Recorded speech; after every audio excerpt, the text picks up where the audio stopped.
Iisipin ko pa lang, nasasaktan na ako. Sana hindi naman ganun. Alam mo, Zolan, ang tagal kong inasam na makasama ang anak ko. Ang tagal nagdusa ng loob ko. Tapos hindi pala siya si Rochelle.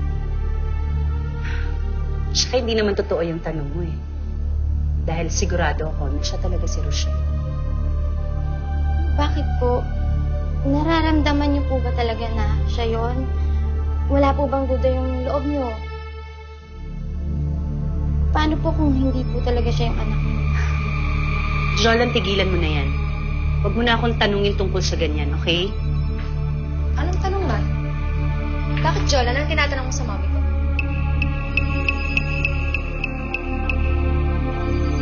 Wala ka ibang gagawin doon sa shoot ko kung hindi samahan ako. Pwede mo akong tulungan pag kailangan ko. Medyo nakakainip doon ha, pero ganun talaga doon. Hindi ako may inip. Matagal ko nang gustong malaman kung anong ginagawa mo kapag wala ka dito sa bahay. Meron lang akong isang pabor na hihingin sa'yo, Riray. Ano yun? Sana bukas, huwag mo nang putulin yung mga damit na isusuot mo. Tsaka, huwag ka na rin magsuot ng damit na nakita yung... Tapos yung mga tali sa bewang mo, ano ba yan? Pwede bang huwag mo na munang gamitin? Hindi ko pwedeng tanggalin to sa katawan ko. Ayoko lang na meron silang masabing hindi maganda sa'yo. Baka mapaaway ako. Sige ka. Gusto mo ba yun? Sige. Hindi ko na pupunitin ang damit ko. Itatago ko na rin to. Pero, ito, pwede bang huwag tanggalin to sa katawan ko?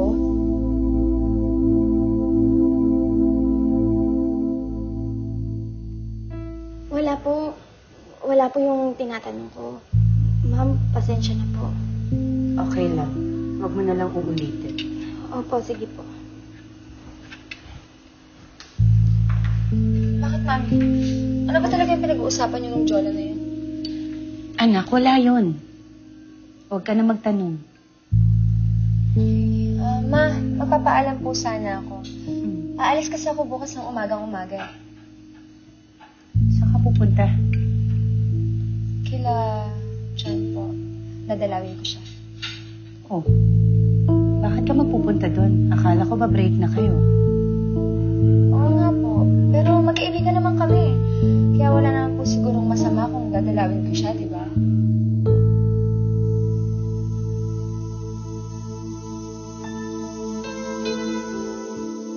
Ay pa, maganda na ba tong suot ko? Oo, maganda rin suot mo. Tingin nga. Kaya lang parang ang putla ng mukha mo. Tingnan mo sa salamin. Bilis. Diba? Riray, kailangan mong mag-makeup. Make-up? Oo, katulad ng ginagawa ko. Kailangan may lipstick, kailangan mapula yung dito mo. Para maganda ka, para lagi kang maganda. Kaya dapat mag-makeup ka. Gusto ko yun. Gusto ko maganda ako para hindi nakakahiya kay Jan. Pahindahin mo ako. Riray, hindi na pwede. Kailangan ko na umalis. Kulang na ako sa oras eh. Nagmamadali ako. Ha? Ay, Fran, sige na. Ako na lang magbi-makeup kay Riray. O sige, Icy. Pero bakit nandito si Luis? Dinalaw kong kaibigan ko. Wala na siguro masama doon, di ba? Oh, ay, sige na. Umalis ka na. Baka malate ka. O sige, kayo nang bahala kay Riray ha. Ano, alis na ako ha. Mag-iingat ka ha.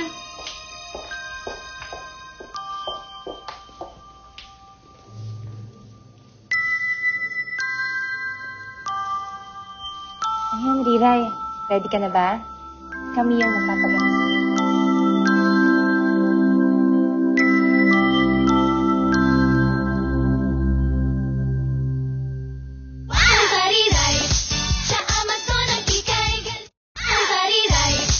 Sa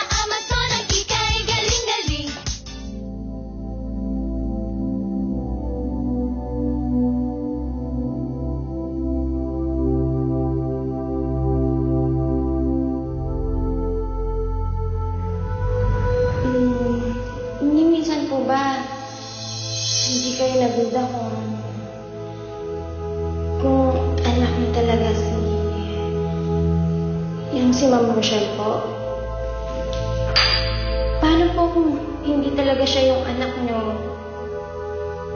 Na hindi po talaga siya yung tunay na Ma'am Rochelle? Bakit nagtanong ng ganun si Jolan? Nababasa niya ba ang mga iniisip ko? Bakit niya alam ang mga tanong sa loob ko? Bakit alam niya na hindi ganap ang paniniwala ko? Na may duda rin ako tungkol sa anak ko? Paano nahalata ni Jolan yun? Bakit niya alam na may duda rin ako?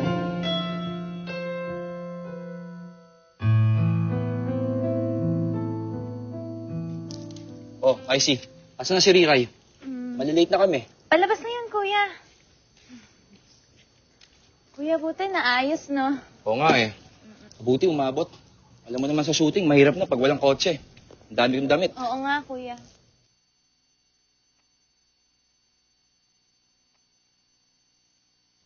Jan? Hindi mo sa mukha mo. Nagustuhan ba yung tira ko? I'm sorry. Pero you look familiar, yeah. Kita na ba tayo? Bakit ba sa tuwing pupunta ka dito parang di ka kumain sa linggo? Ang bihira ka. Kuwala ako ng tubig sa'yo. Sige, bilisan mo.